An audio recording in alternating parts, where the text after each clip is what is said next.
Okay, so it looks like we're live. So just remind the members that this is being broadcast and the audio and video is live streamed and recorded. As I mentioned at our last meeting, HRM committee meetings now begin with a land acknowledgement, which says that the Halifax Regional Municipality is located in Mi'kma'ki, the ancestral and traditional lands of the Mi'kmaq people. The municipality acknowledges the peace and friendship treaties signed in this territory and recognizes that we are all treaty people. So I'll just do a brief roll call. I think we have three of our members, including, in addition to myself. David, just to check if your audio is working. Hello. All right, good. UG, I think we've established you have your audio there. Yeah, hello. Good. And CO. Yes, I'm here. Okay, good. So we do have regrets from Andrew. We'll see if Farhang and Lindsay are able to join at some point. So item number 2 on our agenda, community announcements from board members. Do any of the members have any announcements on upcoming community events? Seeing nothing, okay. Approval of the minutes. So we have minutes from November 18th of 2021 and March 11th of this year. Do any of the members have any errors or omissions to note?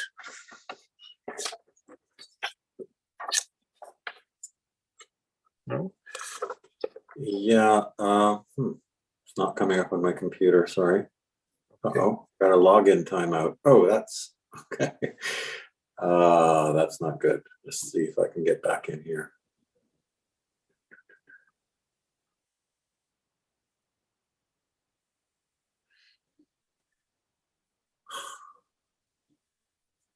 Looks like I'm gonna have to sign in again. Okay. Sorry about this.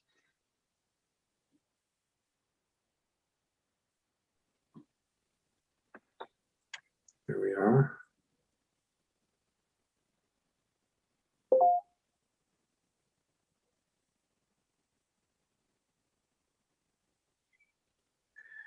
While Sia's doing that, I'll just note that I just noticed a message there from Lindsay. She didn't have the link to join the meeting. I believe she probably has now, and she will be joining us when she's able to.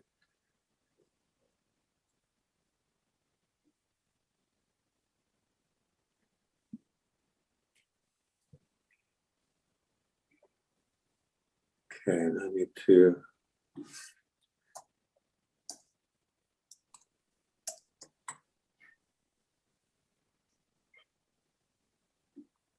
Maybe I could ask Jill in the meantime, sure, that maybe you could send the link to Lindsay again, just to make sure she does have it. Okay, so I'm looking at was it November 18, 2021? So those have been resubmitted. And the changed text says, as part of the increased volumes, the storm water runoff will have a greater chance of carrying pollutants, such as road salt, which will be flowing into Lake William, such as, okay. Impervious, further down, it says impervious surfaces are being encouraged and green infrastructure is being implemented and promoted. I'm just wondering where that came from. I don't think any of us would have said that we are encouraging impervious surfaces. We probably would be encouraging the opposite. So I don't know. Certainly it's good that the stormwater runoff issue is greater chance of carrying pollutants. I'm not sure I like this wording much more. I mean, the point is being that as you harden surfaces, I know I sound like a broken record, but as you harden surfaces, you change the landscape such that the water that used to be absorbed by the landscape now collects, and it changes directions, and it carries all kinds of pollutants, not just road salt.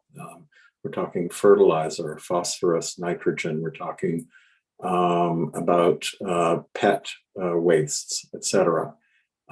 So I still find this quite weak in terms of, really communicating what our concerns were, and I would like to this, if the minute taker can find anywhere where we said impervious surfaces are being encouraged, then fine. But I can't see us having said that. So I would like to suggest that maybe we take another crack at those, if that's okay with others. Yeah, if I can jump in here, I think there might be kind of a communication gap between this minutes and now, because I remember the clerk for this board was different at the time. So the person who was taking the minute would be different, if I remember correctly. Might be a good idea to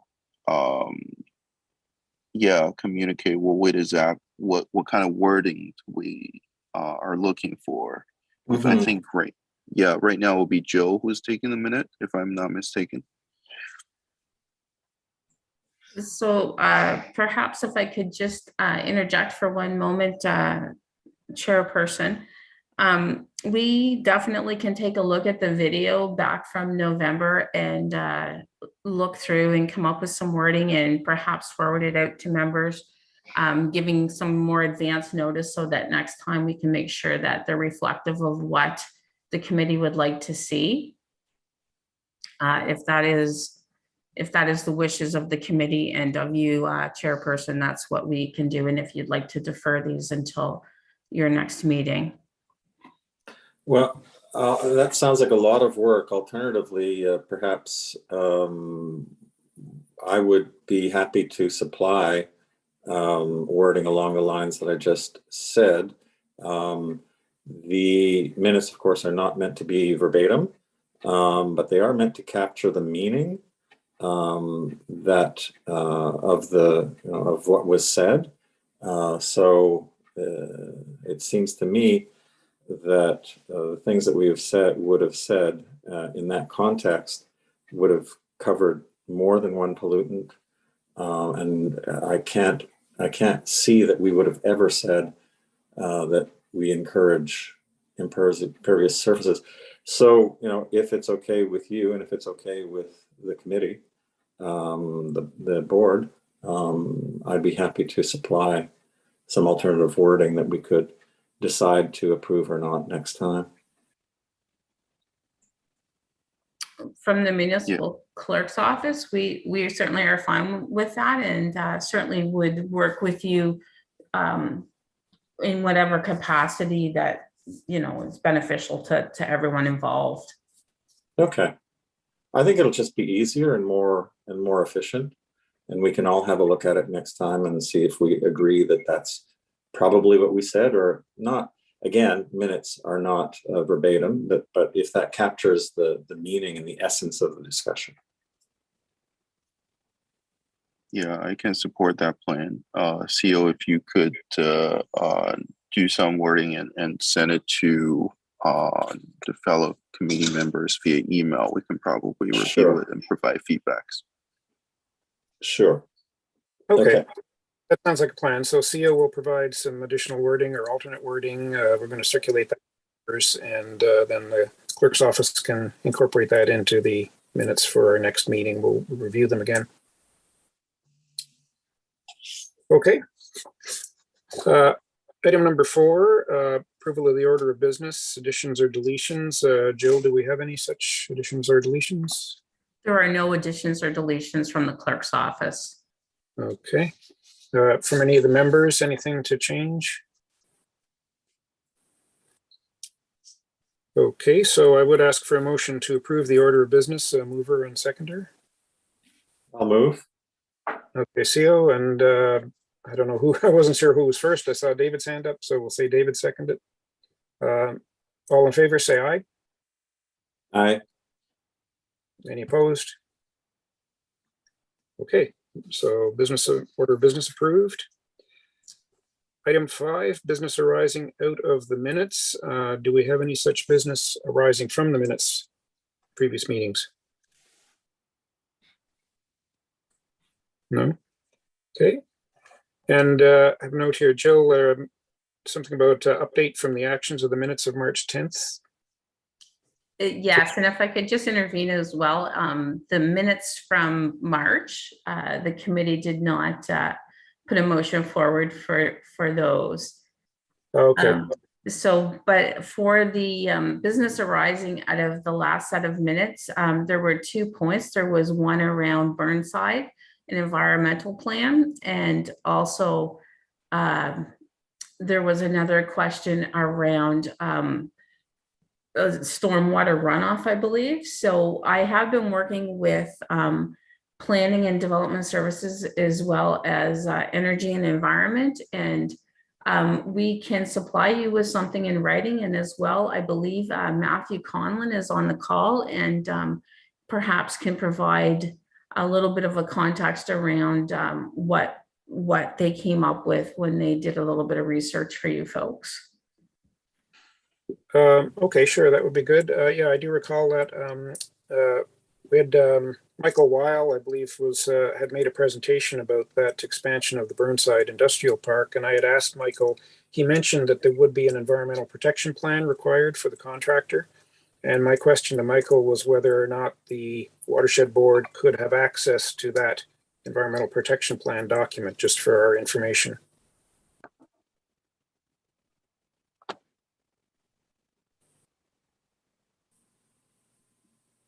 So Jill, did we have someone who was able to address that? Yeah, I believe perhaps Matthew and some of the other team members might be able to provide you with some guidance, a little bit of guidance around that. Okay. Matthew?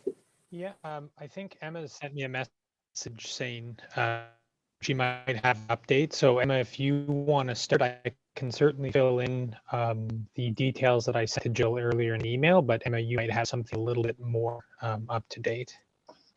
Okay.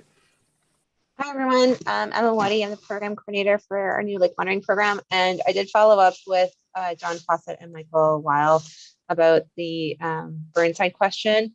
And I might not have captured exactly what you're looking for, Tony, but I did just reach out to them and see if they had any updates since they presented to our RAB. And they said they didn't have anything like as of March. They didn't have anything new to update on, but they had started work in November and / early December. But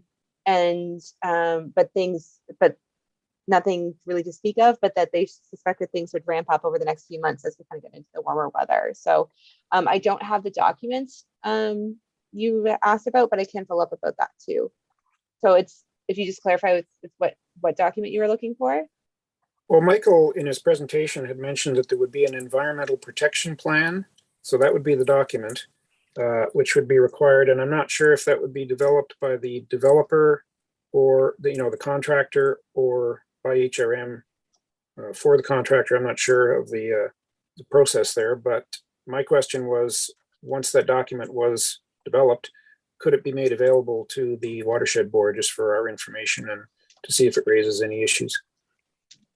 I can follow up and ask about that specifically. Okay. Thanks.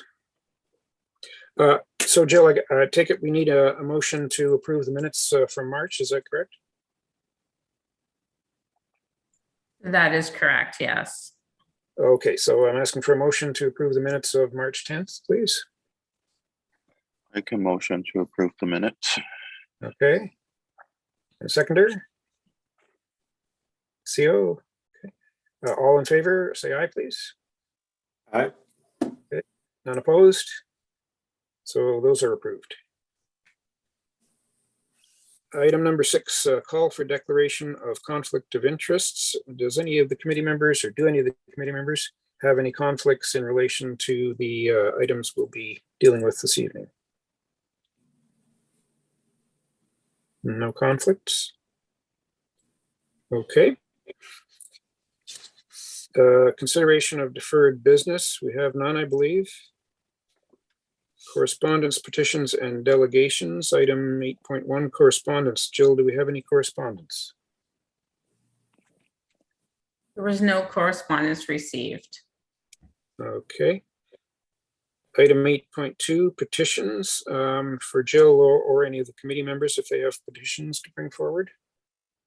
There was nothing received from the clerk's office. Okay, anything from the members? No.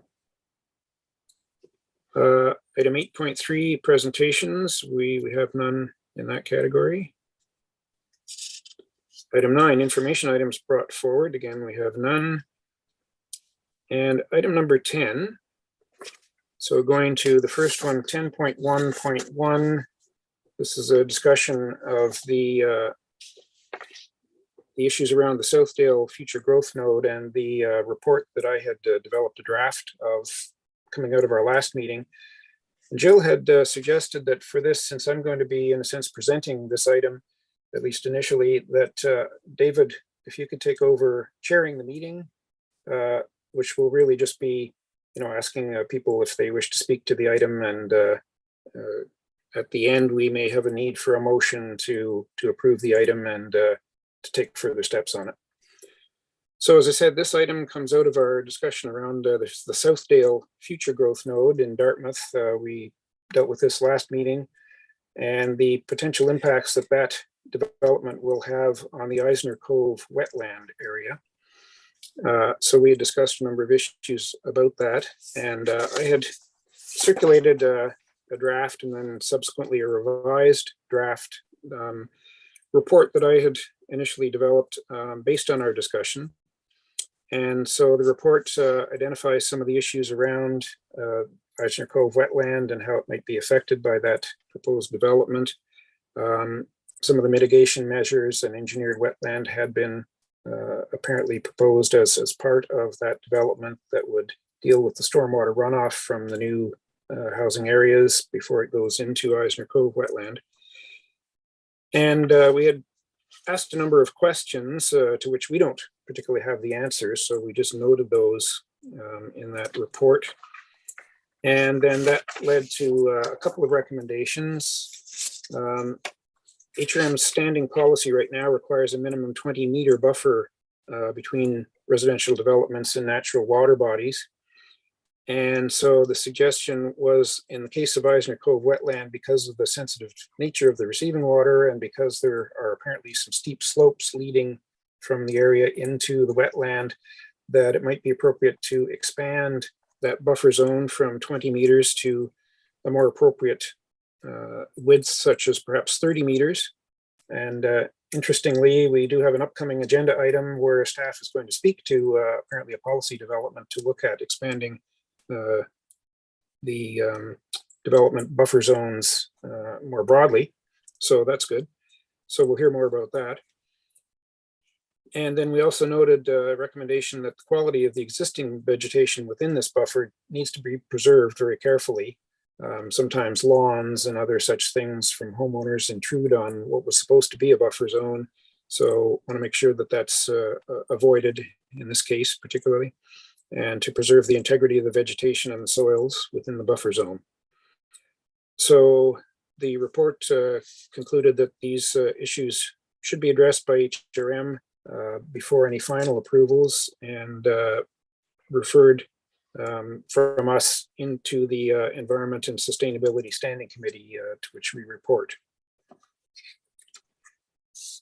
And then subsequent to that last meeting, we had a related item, which Eisner Cove is the particular specific example, but it raises the more broader question of whether or not the board should be referred on major developments that might have impacts on water bodies. This is probably the major undertaking that HRM regulates is municipal growth and development of lands.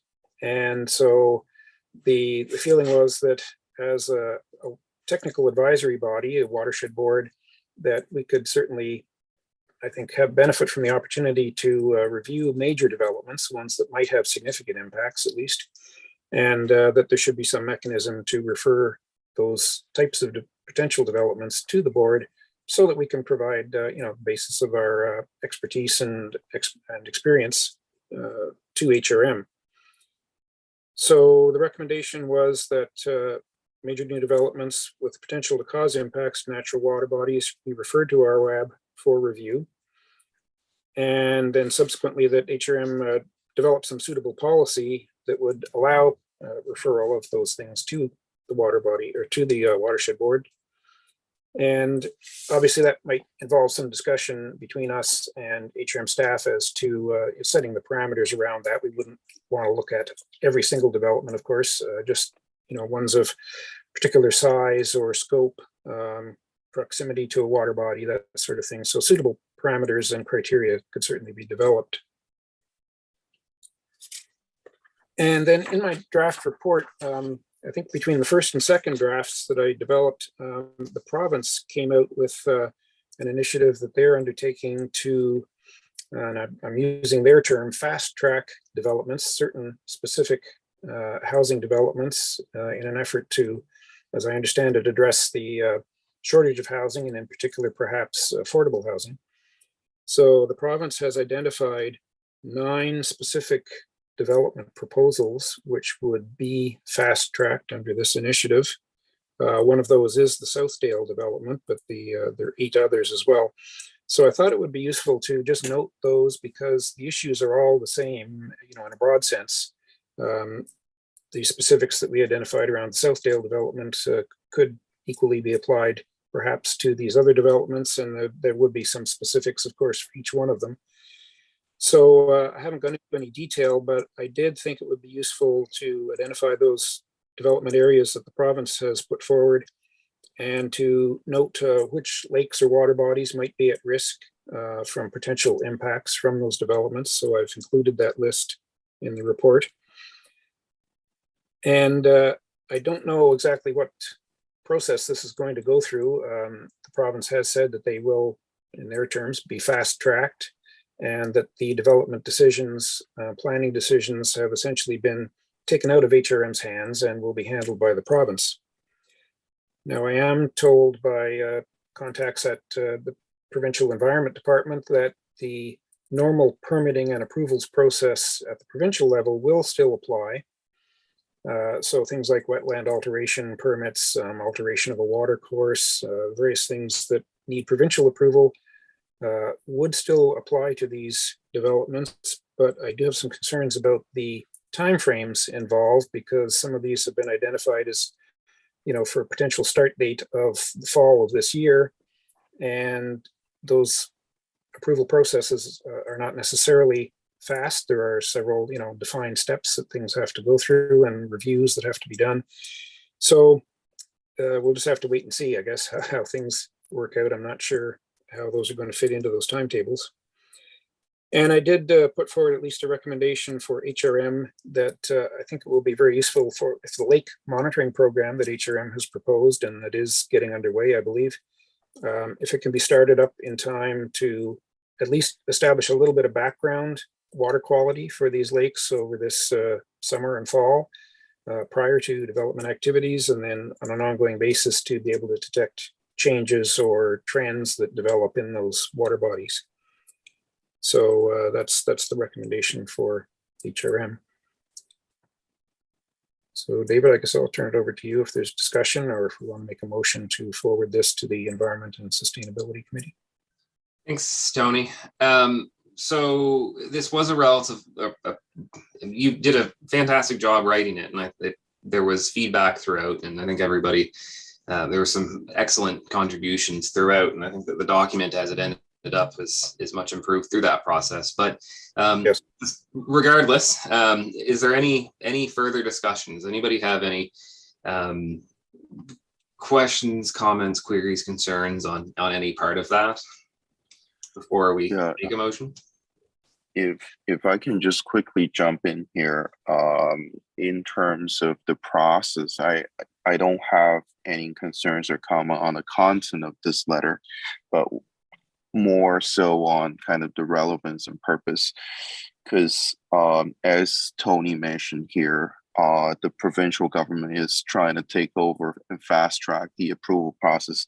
I'm just thinking like how much impact this document can make on these approval process and to actually achieve kind of the goals in terms of raising these environmental and sustainability concerns. So that's kind of my first thoughts.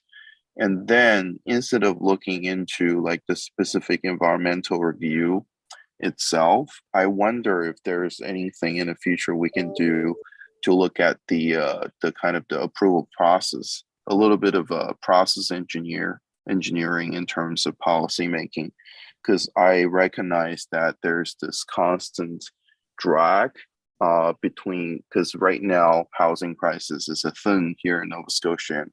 The provincial government obviously wants to build more houses, but then there's this balance we need to make between building and protecting the environment. So perhaps in the future, this is not exactly relevant to this document in particular, but in the future, if we're making similar recommendations to look into on, easing, not necessarily easing, but on reviewing those processes and balancing the environmental protection and kind of the stress in housing. Those are my comments. Okay. Were there any questions out of that you would want answered or addressed by staff or anybody else at this time? No, I don't have any further questions. Thank you. Okay. Cassia? You're muted. It has to happen once per meeting. It has to happen. It has to happen. I'm sorry. Okay. Cassia Tata, Principal Planner with the Community Policy Program. Just wanted to, if possible, through the chair to the committee, make a point that the committee, is always welcome to forward the report to Environment Standing Committee. But perhaps the most direct route for, at least for Southdale, Ross and I are here to receive your recommendations. We can still receive them, as advice to staff. And while we are still not 100% clear on how the planning process will work, we are still working on the policies and development agreement for Southdale, which will be submitted to the minister or the task force for approval. So the most direct route, I guess I would perhaps maybe suggest that you could just provide the information, the report to us as staff, and we could, because the timelines, as you know, are very short. I think for us it's up in July or so. So it might be the most direct route to provide it to staff, notwithstanding the other projects. But for Southdale, we could definitely receive the recommendations. Thank you for that. And I think that speaks to something that you were bringing up, Yuji, which is, what can come of this. And that's something that can come of this. It can be integrated. So that's important. And it's important that we voice our perspectives as experts in various areas around this. So I think it's worthwhile, and I'm glad that it was assembled. So thank you very much for that, Tony. Seo, do you have something? Yeah, a few meetings ago, we got into discussions about that involved what are the provincial regulations around this, and we didn't get really any solid answers. So literally 5 minutes before, this has been sort of bothering me, like what are the ground rules here in Nova Scotia? I Googled Stormwater Management Nova Scotia, and I got a document that's quite interesting. It's called Storm Drainage Works Approval Policy. Because, and I'll hook this into, in the previous minutes, one of the city staff is quoted as telling us basically, like, you guys answer to the Environment Committee, but the Environment Committee doesn't approve, it doesn't consider specific development applications. So that puts us in a funny position of commenting on something that's potentially out of our mandate. And further, there was a suggestion that we are to advise on policy. So like, I got like, where are we? Where does our advice go? So I did take a look at this document, and it basically declares that any kind of wastewater management thing you could think of is solely the jurisdiction of the province. And it's crystal clear, right? From the, you know, anything that involves destruction of aquatic habitat, impairment of fish passage, public safety hazard, degradation of water quality. It's all provincial, according to this. So I'm just wondering, you know, where is our room to advise if the committee that we serve, the Environment Committee, does not concern itself with development applications, but rather policy in some sense. But if policy is owned by the provincial government, like, where do we play? I'm just wondering what space is left for us. We seem to be constrained in both directions. Now, having said that, I would strongly support sending this to the Environment Committee, if only to have them say to us, look, this is not your bailiwick. Well, then if it's not our bailiwick, how do we speak to the province? Because the province clearly has an intent to not just let anything go by, like potential impacts, for example, that require a permit. So it's all about permitting. May include, but are not limited to, base flow reduction and impacts on groundwater, wetlands, downstream water uses, may result from flooding, erosion, et cetera, et cetera. So an application has to be made to the province and needs to be approved. So where does citizen engagement, and in the background, we've got the province that's really pushing these developments. So how stringent are they likely to be on their permitting process if they really want this development so badly?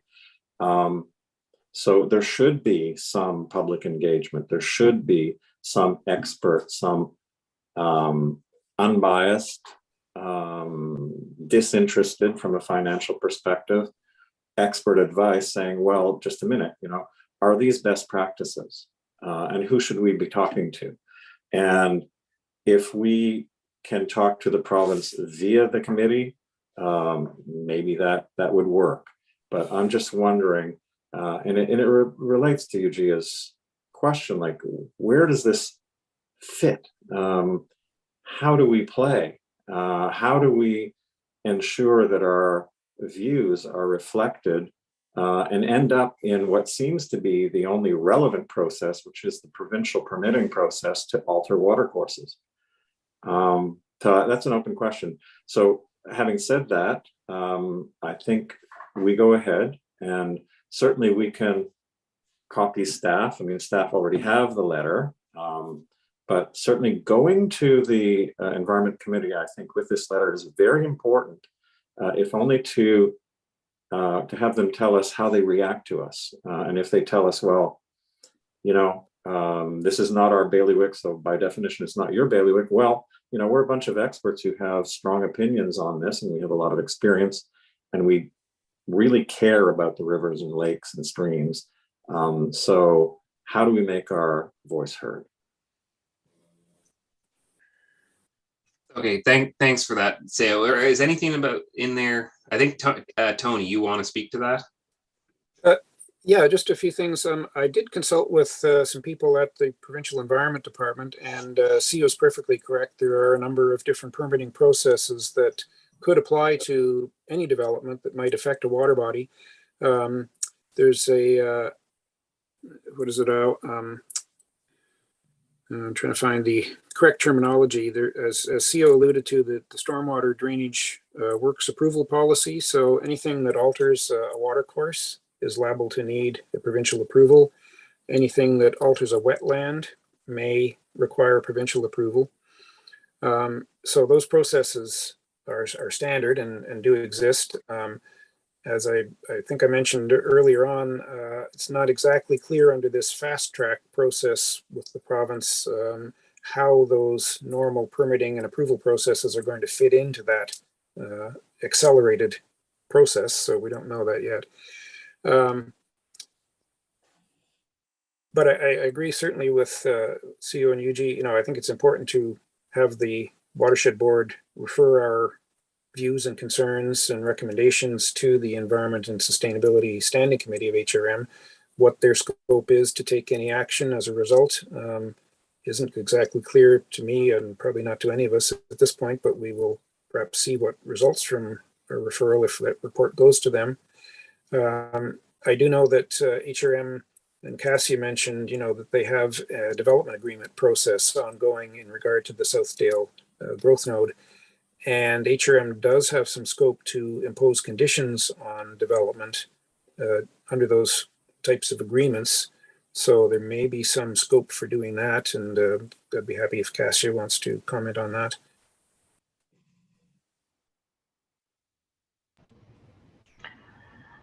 Through the chair to the board, yes, we are looking at a number of conditions, and we're working closely with the environment group to see what's, you know, what the best actions are, and coordinating with the new water quality monitoring program, for example. So, you know, whether it's better that it's done by HRM or the developer. So we are looking at, you know, past examples, what worked well, what didn't, and we are taking it under advice, you know, what we heard here, it's from other stakeholders as well. So definitely keeping a, you know, we'll be also talking to provincial colleagues as well to see how their processes, you know, may interact with our policies or conditions in development agreement. And definitely stormwater management, for example, is a very strong point of interest for us. So we're definitely working on that. Okay, good. I should also have mentioned, I do have knowledge of under the federal process, under the Fisheries Act federally, they do have some scope for, you know, introducing requirements if a development involves the alteration or destruction of fish habitat. So under the Fisheries Act, that may require a federal approval if that is involved, and they're the ones that make that determination whether it is or not. So that's kind of a separate process, but there is a federal potential involvement in any large development that might alter fish habitat. So just for the record, mention that. Okay, so I think if everybody's from the committee, or from the board, has spoken. I didn't have any specific input except what was provided in writing before. So just to kind of summarize, there's three real primary sections here. Questions and recommendations specifically pertaining to the Southdale Future Growth Node and Eisner Cove, or the development proposed adjacent to Eisner Cove. There's the issue of sort of referring in the future significant development proposals to RWAB, whereas the first one is sort of recommendation specifically pertaining to that. Both item 2, the referral of significant development proposals, and item 3 also, sort of the general situation with the recent changes at the provincial level, are just sort of general information points, it seems, to the Environment Standing Committee. So with that, and having had discussion, is there any last points anybody would like to make on this? Any questions to staff? Thank you very much for coming today, Cassia, to speak to this. All right, so then hearing nothing, the motion will be to submit this report to the Environment Standing Committee for consideration. Can I get a mover for that? Sayo, eagerly, yep. And a seconder? Sure. Fantastic. Okay. And then all in favor? Aye. Oh, hey, Lindsay. Excellent. Any opposed? Okay, motion passes. And I'll pass it back to you, Tony. Okay. Thanks, David. So that's good. So, and welcome, Lindsay. Just noted that you have joined us. And so we've just, I don't know how much of that you saw, but we've just had a motion approved to pass that report on Southdale and related issues on to the Environment and Sustainability Committee of HRM Council. Item 10.1.2 is a discussion of riparian buffer distances, which is quite relevant to one of the recommendations that we just made. But apparently staff is undertaking to look at this issue. And so we have, I believe, a presentation from Matt Conlon. Is that correct? Hi. Yeah, less of a presentation, more so just a bit of an open discussion. But I just got a message from Shannon. She was hoping to just take a quick moment before I start to introduce to you our newest team member on our environment and climate change team. Elizabeth, if you wanted to introduce yourself, or Shannon, if you want to do the introduction. That's a way to squeeze that in, Matt. Love it. We didn't do staff intros at the start, and I just really wanted to take a second. Hopefully this is an okay time, board, to just introduce Elizabeth Montgomery. She's our new water resources specialist. So she's in Cameron Niekoff's position now permanently, and she joined us just last Monday, and she joins us from Halifax Water. So just wanted you to meet. And Elizabeth, I don't know if you want to say a couple of words. No, hi. Thanks for including me. I'm looking forward to get to know you folks better, I guess. But yeah, no, Shannon took care of it. So I'm Elizabeth, and nice to meet you all. I'm sorry, Shannon, I didn't catch Elizabeth's last name. Montgomery. Montgomery. Okay, thank you.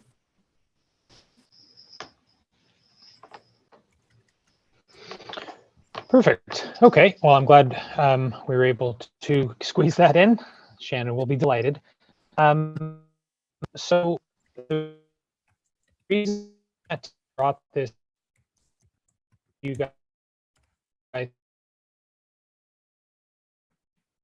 is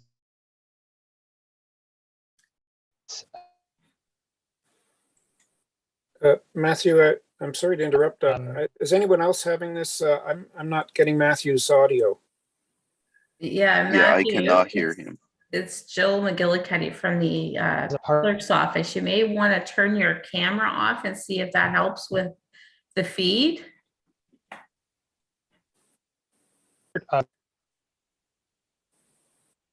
The regional plan review, and more specifically connected to the different parties about the importance of the lots of messages have been chopped. 1 second. That's a little bit better. Okay.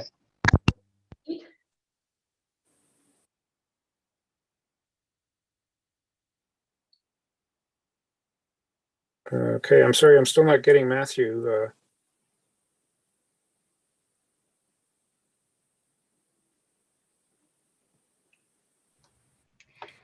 Maybe while Matt tries to fix his audio, we could, I don't know, Emma, do you want to just lead it off and we'll see if Matt can jump back in, or do you want me to? I can take a stab at it, and then if Matt's able to find a better location. So the reason why we wanted to bring this up today was, as Matt was alluding to, was that right now we're in the regional plan review is in progress, and right now in the regional plan recommendations, we are going to we are hoping to have a 30-meter buffer included, and which is the standard in many other parts of the country. And we wanted to kind of have a feedback from our RAB to see, like, I mean, it sounds like from the letter that was submitted and the motion put forward that you are in support of a 30-meter buffer. So we were hoping to have feedback to hear, like, thoughts on that, on implications, any major, and like how that could maybe be integrated or work from the Halifax Green Network Plan and other kind of opportunities to how this change from a 20 to a 30-meter buffer could potentially support other work happening in the area. So that's really in a nutshell. I'm not sure, Shannon, if you have more to add to that. Well, I just think we thought it would be a good opportunity to bring this question to our web and ask for your comments, and if you have any research, science, data, justification to help with this argument that we are hoping to put forward to go from 20 to 30 meters outside of what we might already have. We just thought it would be a nice opportunity to consult with you, as this is maybe part of your area of expertise. Okay, that's great. Well, thank you, HRM. And yes, as you said, it's something we've already recommended in the specific case of Southdale. So I think I could make a general comment that I believe we would be supportive of it in general in the new regional plan. Obviously, some of the specifics, for each individual development might still need to be considered, and perhaps there are even instances where you might want more than 30 meters, but I think 30 meters is certainly a very good basis. And as we also noted in our recommendations about Southdale, it's very important to ensure that that is, in fact, an effective buffer zone and that the vegetation and soils are maintained within that zone. So that's an important consideration, and hopefully with some mechanisms for enforcement of that. So comments from committee members. I see David, you have your hand up there. Yep. I was wondering, and Matthew's back, so maybe this is something he was going to speak to, but I'll put the question out there anyway. And that is that, so you referenced the document that we're submitting to the Environment Standing Committee, and it mentions a recommendation to consider increasing the minimum buffer from 20 meters to some appropriate larger width, such as 30. So I'm curious what the basis of selection was for 30 meters. And if there's any consideration for either the type of development that would be paired next to that, or the type of buffer that would be preserved, or the type of water that would be protected. Because it seems that there's a lot of variables in there. Having a road directly adjacent to a buffer versus having a backyard, having a healthily forested buffer versus sort of a scrub buffer, and then having a lake versus or some other open water body versus some kind of a wetland. And I know that 30 meters, 20 meters are often figures that are talked about in forestry. And my work as a PhD student is looking at forestry's effects on water. So that's seems to me a very different context though. And so we talk about 30-meter buffers there, but what we're buffering the water from is forestry, an area that will eventually become a healthy, mature forest again, or a developing forest. And this is land that will never be natural again. Arguable whether it is now, but I just want to throw that out there. Maybe that's something that Matthew can speak to, or somebody else.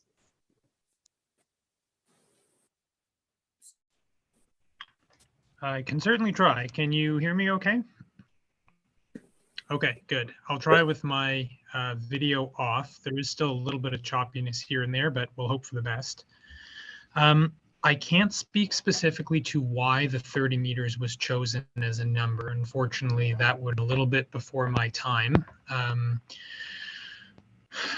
What I can say is the general idea is to create a 30-meter buffer, period. So it would be the standard minimum setback that all developments going through as of right development and development agreements, unless you negotiated something else, would have to be adhering to. So as a simple answer, this would be the minimum buffer for every development that is looking for a permit. There is some consideration within the Halifax Green Network Plan about separating the 30 meters for any water stream of water or body of water that is greater than 50 centimeters wide, I believe it is, that are greater than 50 centimeters wide. And so anything less than 50 centimeters, as per the Halifax Green Network Plan Action 6, would stay at the 20-meter buffer. At this point, that is all just discussions that are being had. So whether or not we land on one or the other, I couldn't speak to just yet. But at this point, essentially anything that's 50 centimeters or wider is currently being looked at through the lens of Could we bump that up to a 30-meter setback? Unfortunately, though, you ask a question that I can certainly dig into and try and get you the answer of why was 30 chosen. I'm not personally sure, unfortunately. And just to add to that, David, I think those are really good questions around like the science, like what, it's not necessarily going to work in those different variables, and maybe we need to give some more detailed consideration to certain kind of combinations of variables, which would make the planning process a lot more complicated. But I think that's something that we should take away and consider. Okay, thanks very much. So as I understand it, I think HRM's request to the board is for the members to, consider what expertise we have that could be brought to this, and any research or information that we have that we could forward on to HRM staff that might help inform their decision-making around this would be useful. I don't know if that requires a motion, Jill, or is that just something that the board members can undertake and provide back? I would suggest maybe circulate it to the board members once you have something, if you want to make any comments on it, so that we can all see it. And then we'll get it onto HRM staff through Shannon, I guess would be the appropriate mechanism.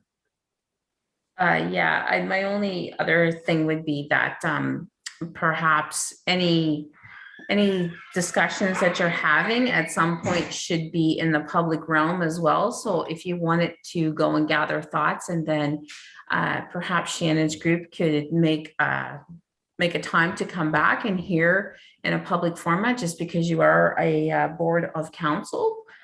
But yeah, if I don't believe a motion is not required for this. I think it's just more of an information gathering process. Okay. All right. Well, that sounds good. So I think if the board members, any of us have comments on this, we'll circulate it amongst ourselves, and then we'll have an item at whatever appropriate time for our next meeting, if we can get things together by then. And we'll have a further discussion with HRM staff, and then they can take the advice or the information away and use it for their own purposes. Sound good? Okay. Well, thank you to Matt and Shannon. Next item on our agenda is, are there any items from committee members? We have none on record. Jill, I don't think there's anything else. There's nothing else from the municipal clerk's office. Okay. And item 11, we have no added items. So item 12, date of next meeting, according to the schedule that we have approved, it would be on May 12th of this year, coming up next month. And that concludes our agenda. So in terms of the report that we have agreed to forward on to the Environment and Sustainable Standing Committee, I'll work with Jill to get through the process to do that, and see how we present that. Perhaps I would be required to appear at the Sustainability and Standing Committee at their next meeting to actually present the report, but I'll establish what the process needs to be for that. And so I will call for a motion to adjourn. It doesn't require a seconder, but a motion to adjourn, please. David? And all in favor, aye. Okay. Thanks all, and so we are adjourned.